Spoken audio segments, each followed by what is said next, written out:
Where you're running from isn't getting warmer. Running from the sun, you don't have to worry, 'cause I'm the only one who's ever gonna hurt you. Our lives have just begun. You and I, dreams are all the same.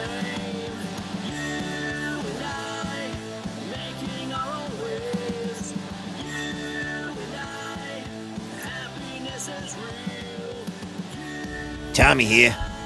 All right, John. How we doing?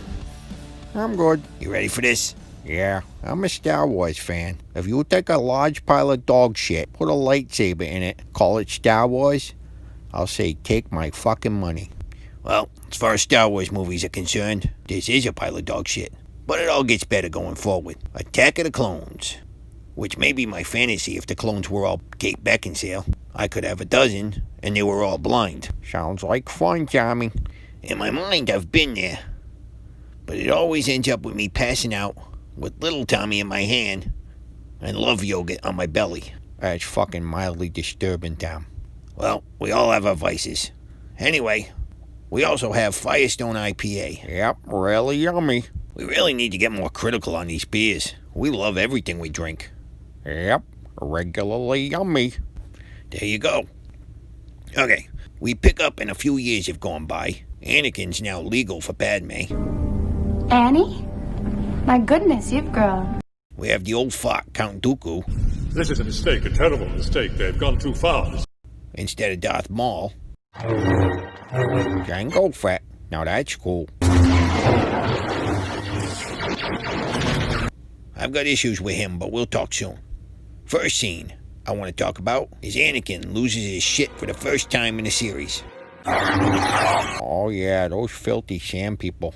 And they say he never goes back to this place in the movies because of the sand, etc. I'm actually kind of shocked he didn't tell Moff Tarkin, hey, can we swing by with the Death Star? Yeah, and kick over some fucking sandcastles. Well, this is the first glimpse we see of the dark side. But the women, and the children too. And killing of the women and the children. They're like animals, and I slaughtered them like animals. Yeah, Anakin's a sick fuck. Pent-up sexual energy. The Jedis can't have relationships, etc. You seem a little on edge. Not at all. Which brings us to scene 2. If you're suffering as much as I am, please tell me. We can't. It's just not possible. You may have something with all that pent-up sexual energy. Maybe you would have just killed the adult sand people. I mean, Padme's all teasy and shit, saying we can't do this. This is the real world. Motherfucker, in the real world, if a man doesn't blow that love yogurt, he fucking goes dark. You are asking me to be rational. That is something I know I cannot do. I'm surprised Anakin wasn't spending half his time Jedi mind trick jerking off. The what now? You know, just using his Jedi powers to whack a load of midichlorians all over his fucking day room twice a day with some high-grade galaxy far, far away porn. We could keep it a secret. You, my friend, have a one-track mind. But remember, he eventually does nail her. And he still goes bad. Twice a day, every day. And if he's also tapping that Naboo ass, I think he would have had a clearer mind. That's all I'm saying. I say it every show. Wow. And the final scene for today, Jango Fett. Dude is badass. And of course, little Boba. Here's my issue with this motherfucker. He's a Mandalorian, right?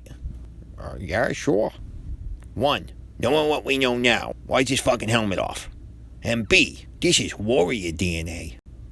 Why do stormtroopers get so fucking bad shooting? Oh, okay, in my geekdom, I can answer the stormtrooper thing. These were clone troopers, so they were a little better. I believe stormtroopers were not all clones, and the clones were probably starting to be copies of copies. They start to get a little fuzzy. Oh, that makes sense, I guess. Just my opinion. The helmet thing's just another hole in the universe, I guess. Okay, anyway, the fight scene with Obi-Wan is kind of cool.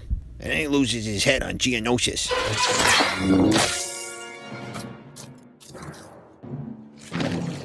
And one of the coolest characters in the series is born, Boba Fett. Okay, but the Empire has all these resources to build a Death Star. Actually, 2. All the Imperial Navy And you're gonna skimp on some assholes who couldn't hit a fucking red shirt in Star Trek? That's the eventual downfall. Just one of these stormtroopers could fucking hit water falling out of a boat. The rebels may have been doomed. Yeah, I guess they went cheap on the majority of the army. And finally, we get the Clone Wars, which going into it was a way better cartoon series than the actual movie. My movie rating for this is only about a beer and a half. This is my least favorite movie of the entire series, including the extras. Seems like we stuff a lot of explanatory shit into a little bag. It's also my least favorite, but I'll bump it up to 2 beers, because I'm a sucker for Star Wars. A Firewalker IPA, on the other hand, I had to drink a bunch of them to get through all the sappy love shit in this movie. And imagine little Annie going doggy style on that naked Naboo ass. What the fuck is wrong with you? Nothing. After getting through a 6-pack, I'll give it 6 mugs. Really good beer, but I'm going 5 mugs. So we wrap up the prequels next week with the more exciting Episode 3, Revenge of the Sith. Yeah, I think it sets the stage for the rest. And I'm grabbing some Dogfish Head 90-minute IPA for next week. Oh, that sounds good. All right, may the Force be with you, Tom. The Force is with me. I'm gonna shake some midichlorians out while watching Star Wars. More info than we need. Subscribe, people. Later, fuckers.